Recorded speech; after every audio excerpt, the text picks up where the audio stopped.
Hey everyone, welcome back to another exciting episode of Tech Productions. Today I bankrupt joined again by Trevor and Jake. Hello. What's going on, y'all? And today's matchup is Trevor versus Aaron. Aaron couldn't join us today, but he is playing a deck that Jake is very familiar with, so we got Jake for that. Today's matchup is Trunks Vegeta versus Reboot Beerus. So, from experience, one deck can go off very quickly, or it enjoys kind of going mid-range. One deck wants to go late game, but with a lot of new tech, it can potentially be mid-range instead. Let's get into today's video. Why did you bring back Reboot Beerus? Like, I've been thinking about it for a while, but haven't really had time to do it. I was glad you brought it, but why did you decide to do this? Uh, Honestly, it's because it topped, and then I looked at the guy's list, and I said, how in the world is this guy winning every single game by tapping 16? So, I looked at his list, and I tweaked it, because that's what we all do, because we think some of their decisions are weird. So, basically, that's the main reason. I just kind of wanted to play around with it and see how people are actually getting it off. At this point, because obviously it came out before Boo Unison was a thing. Um, some people tried the Gogeta package in it, but with the Gogeta package, you're always like one energy shy of winning, and then you just die in most situations. And where the game is right now, it's either turn 4 win right now, seems to be kind of the where it is. So this deck's able to get Boo Unison out turn 3 if everything goes right. Foreshadowing. Then you're able to get your curve that turn earlier with this deck while starving your opponent for resources because you just don't swing at their leader. So a lot of decks right now go down to 6 life when they awaken. But if Yeah. you just never swing at their leader from that point forward, and you just swing at their unisons and try and keep their board clear, because you win by tapping 16. All their super combos are off. Their token blockers are off. So they just all that basically makes 6 cards in that person's deck completely useless. Oh So yeah. that was my idea behind the deck, is just kind of taking advantage of what most of the best decks are doing right now. Uh, it was weird because I played a lot of go down to 4 life decks tonight, which I wasn't expecting. It's kind of like a lot of it's like an anti-meta strategy where you look at what every other deck is doing or what a lot of powerful decks have in common and then decide to play against those specific strategies rather than the particular archetypes that those strategies are contained in. That's a really interesting decision, and part of why I respect you as a player, because you really look at the game from a different angle than a lot of other people at the shop. And I can tell that Aaron is really thrown off here. He's made a lot of really just aggressive plays. Rather than going for the turn to awaken, he's opting to keep himself at a high life total. Maybe he has a Vegeta in hand here and wants to go ahead and awaken that way. Or maybe he would rather just draw the 2 cards and forget about the double strike altogether. And then turning that Trunks sideways on his turn was pretty aggressive as well, considering that if you were able to go into some sort of unison there, he would get at least 1 turn of reprieve from it. And looks like he just jammed a big unison himself here. Is that the Gohan unison? Yeah, I can't really see. it's the new Gohan Unison. Yeah, I'd really like to see Aaron's take on Trunks Vegeta overall because it just looks much different than mine. But that doesn't like. I'm really interested to see like what he thinks about this Gohan Unison overall because I really like the card as a card and would like to find room for it in my list. I feel like Yeah, it's become one of those cards where everyone wants to tech into if they can, pretty much. I mean, it just works. I mean, you play it for 3. It's 20k, so like it's hard to swing into, and uh, you empower off of it, so it goes up to 4 on their turn. Then you play another one the next turn, and now all of a sudden you've got an insane value. So like you don't even have to have other unisons in your deck. This could literally just be your unison 4 of. Now this at this point now becomes really rough for Aaron, unfortunately, where you've awakened, right? Yeah. You aren't going to really do much damage to him anymore. And instead, I assume you're focusing like there. You're focusing more attention towards certain battle cards or Unisys in this case. And when you swing the leader, you just get a ramp off it instead. And now you've established a Boo. If he wants to play Vegeta, now granted, Vegeta's a 1 cost, which is great. You could bounce the first one, making him expend a secondary energy just to get down the board, or he just can't awaken. So here's the thing: I can't ramp unless the opponent's at 4 life. Oh, that's. So I don't care. I don't want the ramp. That's why he didn't awaken. So you're focusing on the Unison instead. I just want to keep their board clear, which against literally any other deck is not as big of an issue. Obviously, as Jake and this Trunks Vegeta deck, all these Trunks have barrier, so there's nothing I can do about them. Here I was trying to pick up something to go into defensive play, and then he reminds me Zeno is only on his turn, and I'm like, oh crap, you're right. I'm trying to decide if I want to combo to get this Unison down another marker, because I despise this Unison, like other people despise Boo Unison, just because I've played against it so much. But I just decide to hold on to it and just kind of go into the next turn with just 2 energy instead. Sometimes I'll swing at the opponent's leader whenever they go down to 4 life naturally, just to cause them to burn negates because they kind of catch on to it. But by them doing that, if I decide to not go for the tap 16 strategy, they've spent everything on my leader to keep me from ramping instead, and I can just go into like Kale Bomb or just like a lot of Gohan servant swings. At that point, the deck becomes kind of like Janemba Mill, where when your opponent gets to low life, you end up pressuring them on 2 fronts, and they have to make decisions to both protect their life total and the number of cards in their deck, or in this case, protect the life total and try and keep you from ramping up on energy. I really like decks that have that like 2-pronged pressure strategy. That's really interesting. Now here's a question: if he would have awakened, would you felt more comfortable go ahead and get him down to 4 life then for the extra ramp? No, okay. Nope, not worth it. In most circumstances, I would rather just let him stay at 6 life for the rest of the game. And he's going to, because even if he plays counter the gate blockers, in order to take a life, you have to be at 5 or less life too. So like he will be staying at 6. I don't think he has any self-awakeners in this deck. Yeah, exactly. That's the whole idea of the deck. Like, you just keep your opponent, when they play this game, they expect to gain cards from their life. That's why Crit's such a big, powerhouse, because they would be losing that life. Well, I just don't swing at their life. I don't care. I can tap 16 and win, or if I know I can go for the kill, I'll go for a kill on a turn.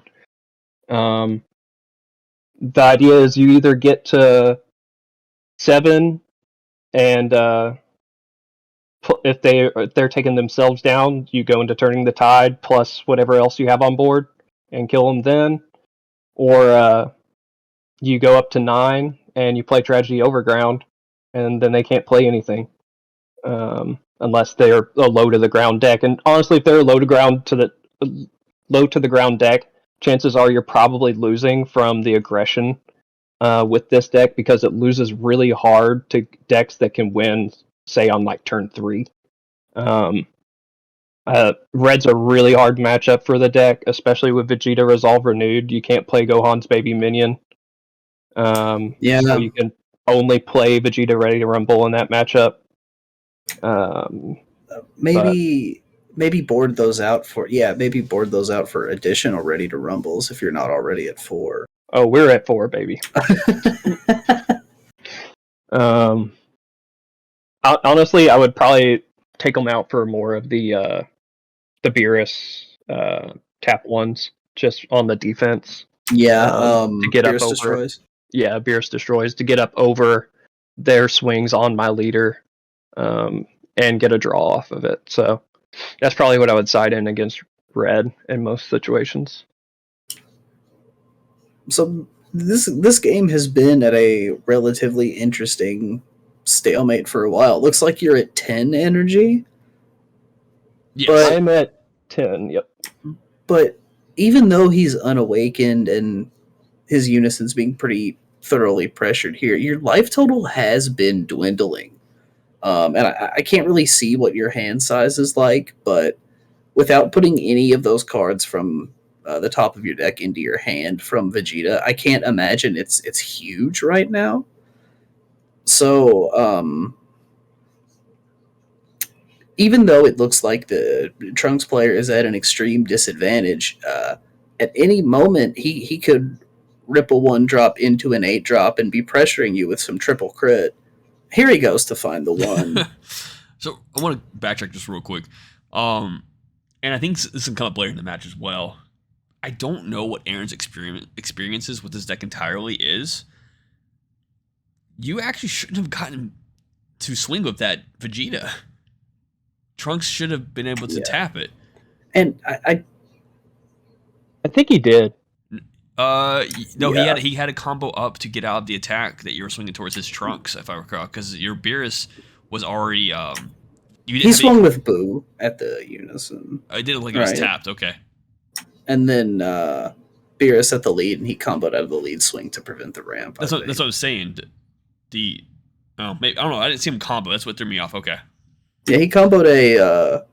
There's one of the Goku. I saw Aaron's counterplays. Combos. He comboed with that and an extra card, which would have totaled up to 25, I think, if he was swinging at the lead. But I think the attack was going towards the 19k battle card instead. Yeah, maybe. Yeah. There's a point later in the match where a card is played and some time goes by, and then that should be tapped.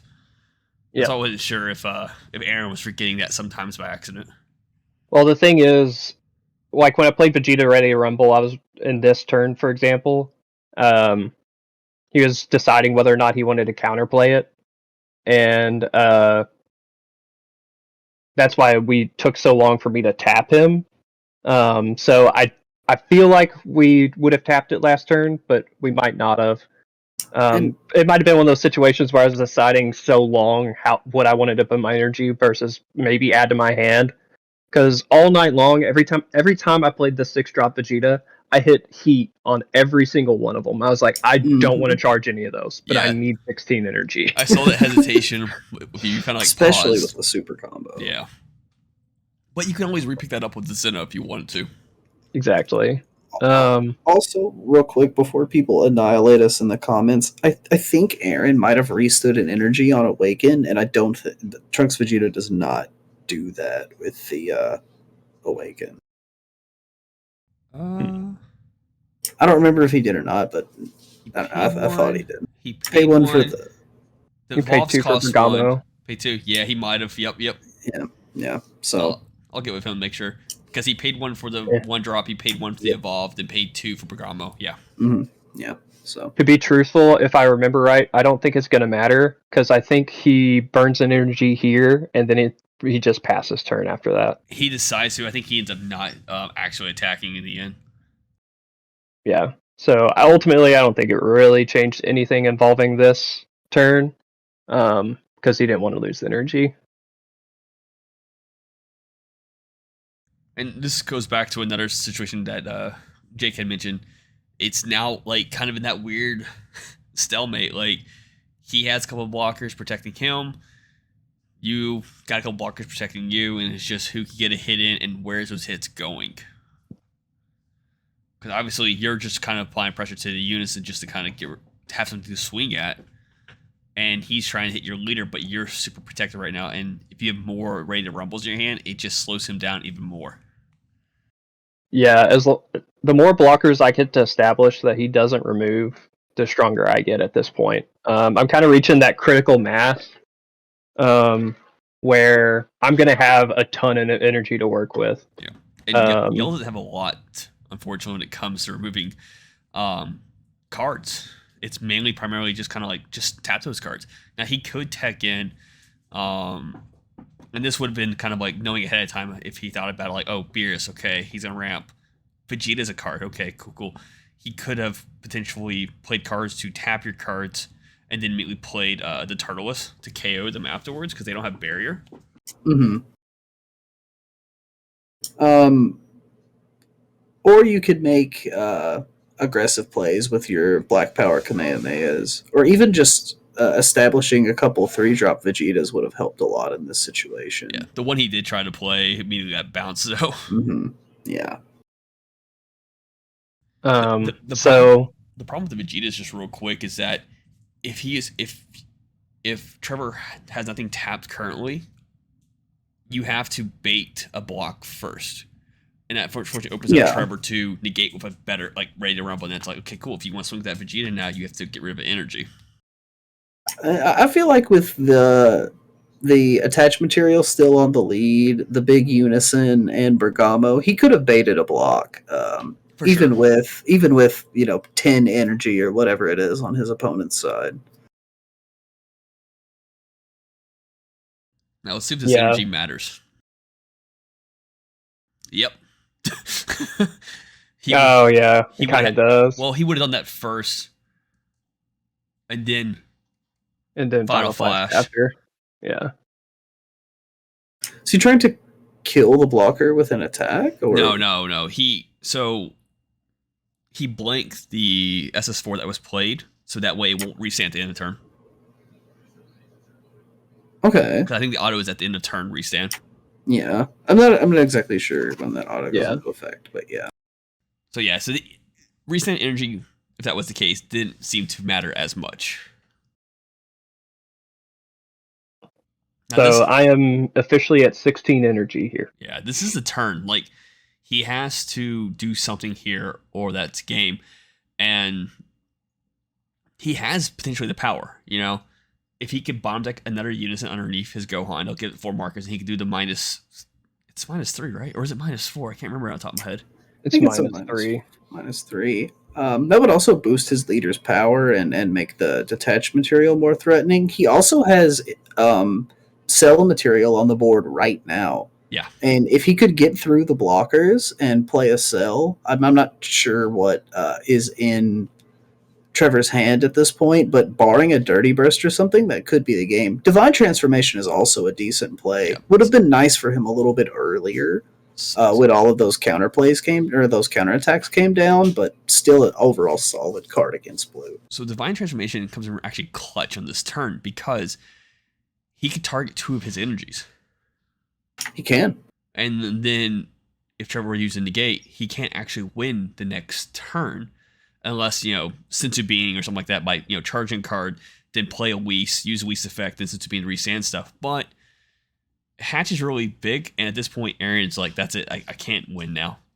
Because there's just too much pressure on the board. He felt like, also, I think he forgot in that moment of the counter, and I kind of mentioned to you guys, like, it's not game. Yeah. But at this point, he already put most of his deck back up. He's like, no, that's it. I can't. He just kind of scooped on that. And with, Trevor has a board full of 20 and 30 Ks, double strikers, plenty of energy to play a Kale. Like, if he has to kill him by damage this turn, he very easily could, and even through the blockers.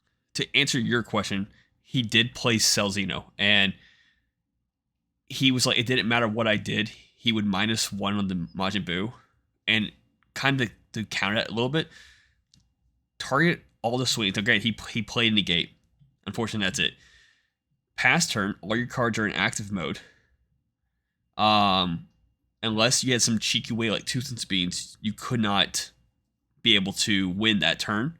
You would eventually have to pass, and he could try to get past all of your blockers just going straight for the Unison.